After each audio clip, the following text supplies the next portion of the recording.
Shiraz got a potential to be all things to all people.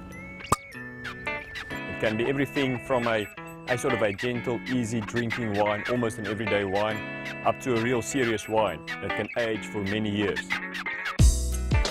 Hi, my name is Brad from Boschendal. Allow me to take you on an exciting journey of some of our Shirazes with our winemaker Shiraz. Let me go fetch him.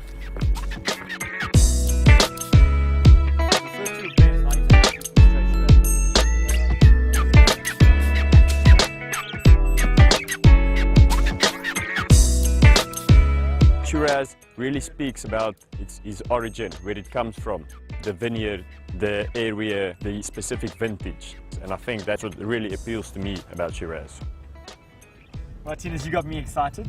Take me through your wines. Well, Brad, first wine, the Pavilion Shiraz Cabernet, a blend of around 60% Shiraz, 40% Cabernet. It differs year from year, but it's mostly pretty close to that.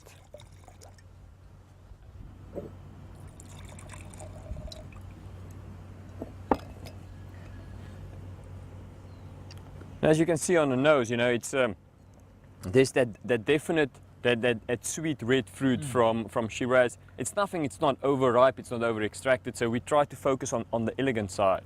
And you'll hear me use the word elegance more than once when we're tasting fruity Shirazes, because I think that's a really important factor to any good Shiraz. It's something that I like to call you know, a wine for all occasions. If you take this, you can take it to a braai on a Saturday afternoon, you can take it to a dinner on a Sunday evening. I think all people will really enjoy this wine. It's a crowd pleaser. Right, what else have you got, Shiraz? Second wine we'll be looking at from the 1685 range, also a Shiraz Cabernet, around 70% Shiraz. And this wine, it's a different selection of vineyards. You know, vineyards that we select, where we select the Shiraz for more concentration, for more dark fruit, and we select our Cabernets almost along the same lines. We don't want sort of those green herbaceous side of Cabernet. We want really a full ripe, almost a blackberry-like flavors in our Cabernet that we select for this wine.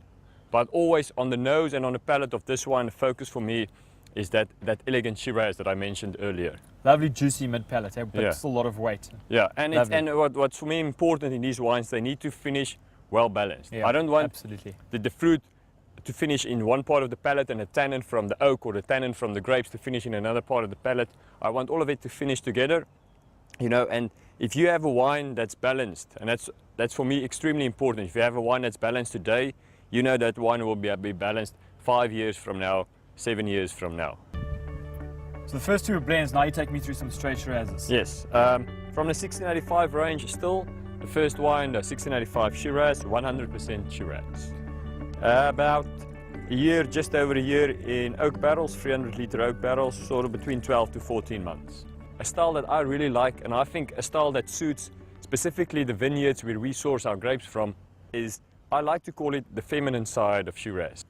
And it's an elegance, it's a wine that's, when you pick it up, it doesn't jump out of the glass, but it's very layered, you know. There's that classical white spice you'll find in a Shiraz, but there's also nice dark red fruit, something I quite like. And if I find black cherries in a Shiraz, I'm always extremely happy. On the palate, nice and lengthy, and I like the fact that there's a fruit core running through from the entry onto the palate right to the back of the palate. And the tannins, although they're quite firm, they're not aggressive, they're not astringent. After having tasted those, and now we're getting into your reserves, Shiraz, take me through it. Next, we move to the wine from our reserve range, the Shiraz Reserve, and normally a blend from 1, maybe 2 vineyards. And like I mentioned earlier, the fact that Shiraz is such a great talker, if you can call it that, something that really talks about the vintage, its origin, and where it came from. And in any given year, you just have to listen to what the wine tells you. Yeah. Well, this is crying out for steak for me. Wow, that is complex.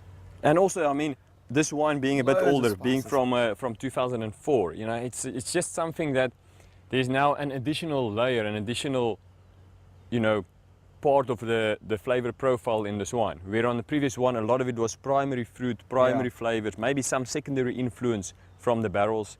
on this we have also some tertiary flavors, those that started to develop in the bottle. Nothing brown, nothing oxidative, nothing off-putting, but still, you know, just adding to the freshness. And so now we have a combination of primary, secondary and tertiary flavors all in the same glass, all of them looking for your attention. Yeah.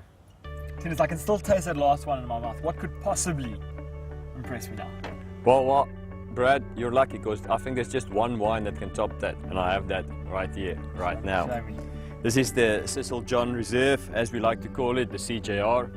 And a friend of mine asked me recently to say something about this wine. You know, obviously I made the wine, so I might be a bit biased. You know, who knows? You never know about these things.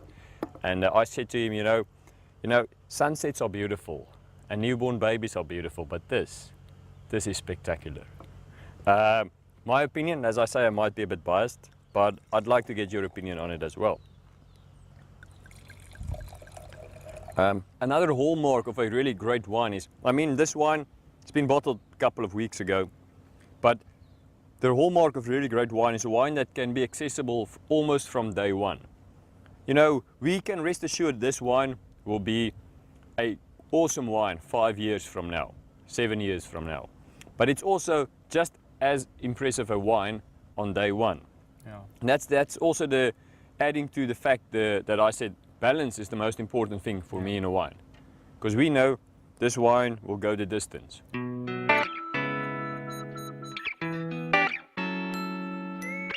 Tinus, that's been a fantastic journey of tasting through your wines, you know, through your softer, gentlest blends, right up through your single vineyard wines. I've learnt a lot about Shiraz. I've learnt a lot. It's really impressed me as a grape, as a varietal, and yeah, thank you. No, Brad, really, it's been a pleasure. You know, I always like to tell people that, you know, Shiraz, because there's so much out there, just find a Shiraz that works for you. Find a style, find a Shiraz, because there will be one out there. There will be a Shiraz out there with your name on it. You just have to look for it. Yeah. Cheers.